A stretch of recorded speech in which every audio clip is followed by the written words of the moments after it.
So this place, Live Urban, it's on Fremont and Black Hawk in Chicago off of North Avenue. It's vacant. If you were going to open something here, there's a building right across from it, a high-rise. And there are high-rises over there as well. So what would you do? You wouldn't say, I want to open up a burger joint. No. You would find out the demographics from the U.S. Post Office of these buildings.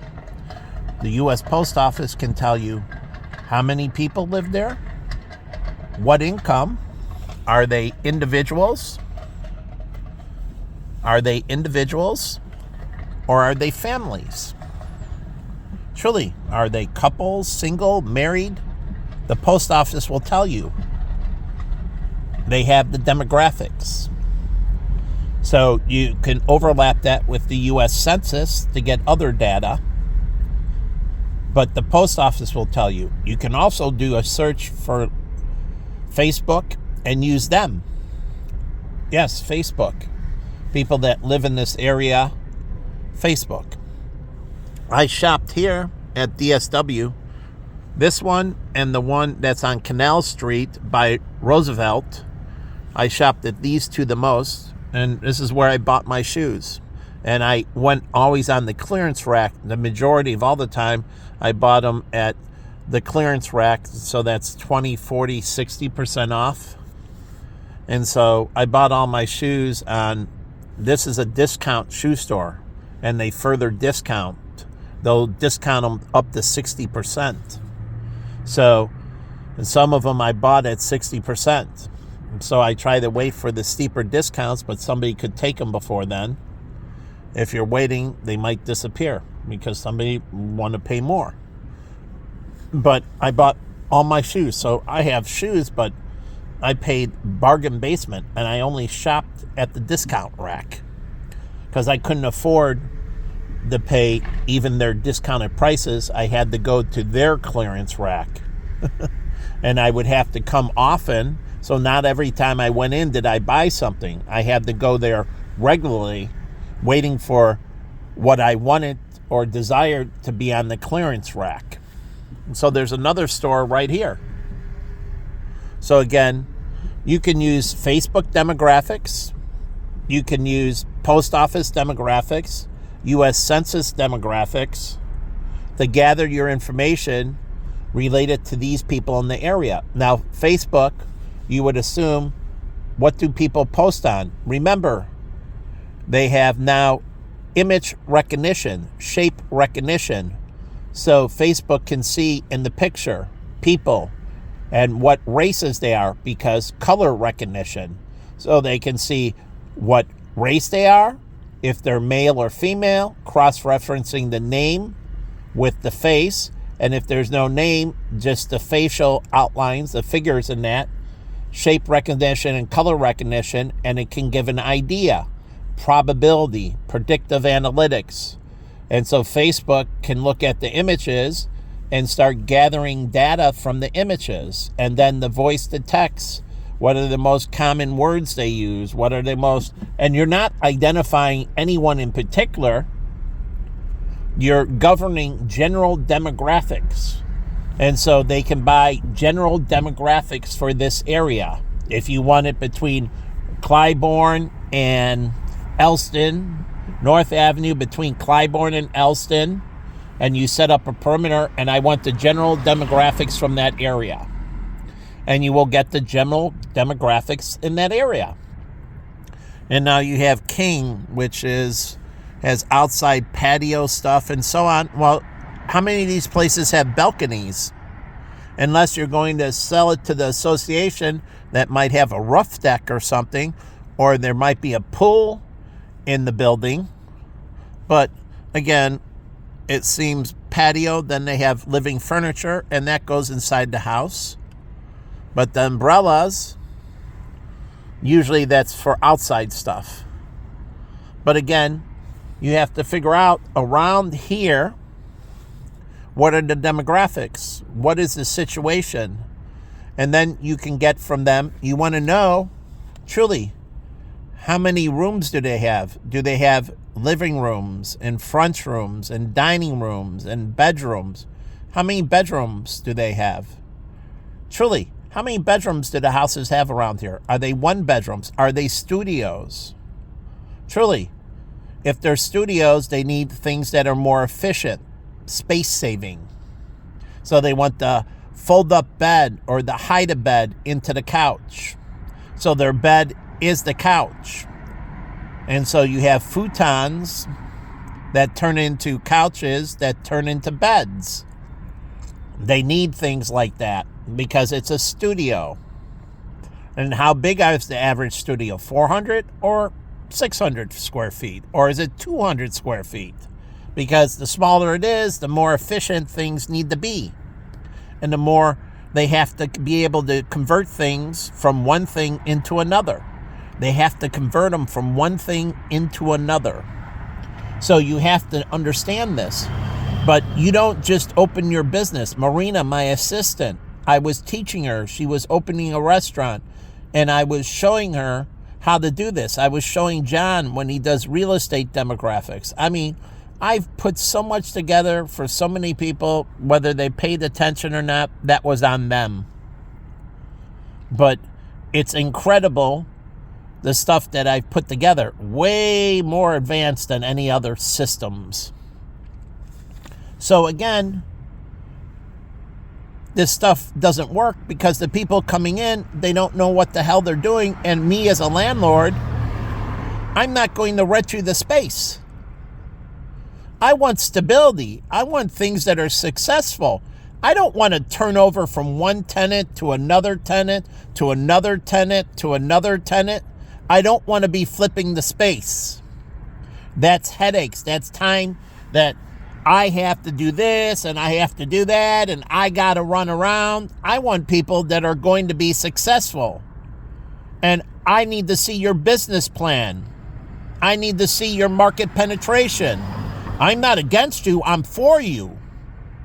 And I'll reduce your rent. And I'll take less at the beginning. So you can start off with less of a nut. And then I get a percentage of the profits up to a certain point. So you get reduced rent. And as you get off the ground and things are more successful, we get up to normal rent.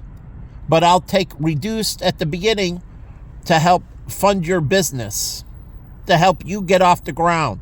I want you to succeed. I don't want you to fail. I don't want to be flipping units. So I want stability, and I want the people, the businesses and everything to thrive around me.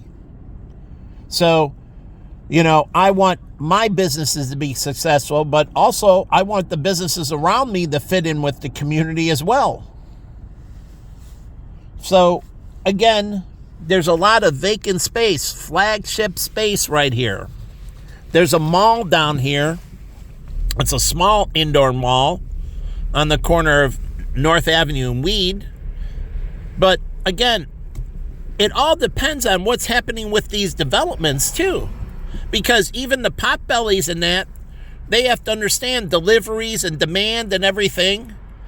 That Home Depot, which I'll show you down North Avenue, I guess I'll post this on YouTube. They opened up 2 Home Depots. That became, when they opened the Home Depot there, they didn't do the demographics correctly. They didn't anticipate expansion. That Home Depot became the busiest Home Depot in the United States. When this Home Depot opened on North Avenue in Chicago, it became the single busiest Home Depot in the United States. Not New York, not Texas, not California, not anywhere else. This Home Depot became the single busiest Home Depot in the United States. It had incredible demand. They didn't anticipate that. And they had to open another one on Elston Avenue to help diminish the demand because they couldn't accommodate. They were so much demand that they couldn't accommodate all the business. So they opened up a second one. There's 2 Home Depots really close to each other because there was so much demand. This here, this here, North Avenue, they used to have all the street prostitutes here, all the street hookers. They used to have hookers all around here. Truly, hookers and drug dealers, and this used to be a very bad. Here's the Home Depot. This used to be very bad. But what happened? I live right here on Throop, and I'll show you where I used to live. And that building right down there in the basement unit. But the whole point is that Home Depot came in and told the mayor, you clean up the drug dealers, you clean up the prostitutes, or we're not opening. So what did the mayor do? Every night he was out here. But you know what he could have done?